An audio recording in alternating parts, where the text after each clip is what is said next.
شروع اللہ کے نام سے جو بڑا مہربان نہایت رحم کرنے والا ہے۔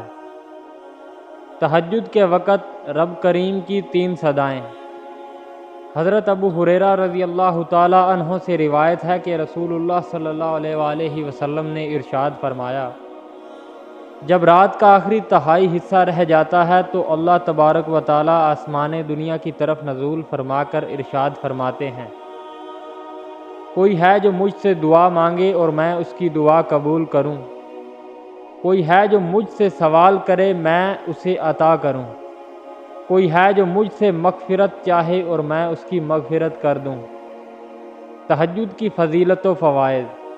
حضرت سلمان فارسی رضی اللہ تعالیٰ عنہ سے روایت ہے کہ نبی کریم صلی اللہ علیہ وآلہ وسلم نے ارشاد فرمایا، تم پر تہجد کی نماز لازم ہے کہ تم سے پہلے صالحین کی عادت رہی ہے۔ خدا کے قرب و خوشنودی، گناہوں کی معافی، گناہوں سے باز رکھنا اور اپنے پڑھنے والے کو بیماریوں سے باز رکھنے کا سبب بنتی ہے۔ معلوم ہوا کہ تہجد کے کئی فائدے ہیں۔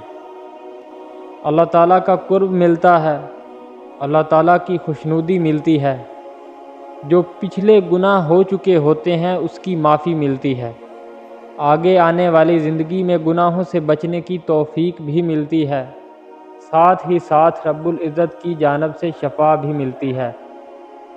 تہجد کے وقت اللہ وہ دعائیں بھی سن لیتا ہے جسے دنیا ناممکن کا خطاب دے چکی ہوتی ہے۔ ناممکن چیزیں بھی ممکن ہو جاتی ہیں جب بات تہجد کی دعاؤں پہ آتی ہے۔ اللہ تعالی ہمیں اپنے حفظ و ایمان میں رکھے اور ہمیں نیکی کے کام کرنے کی توفیق عطا فرمائے۔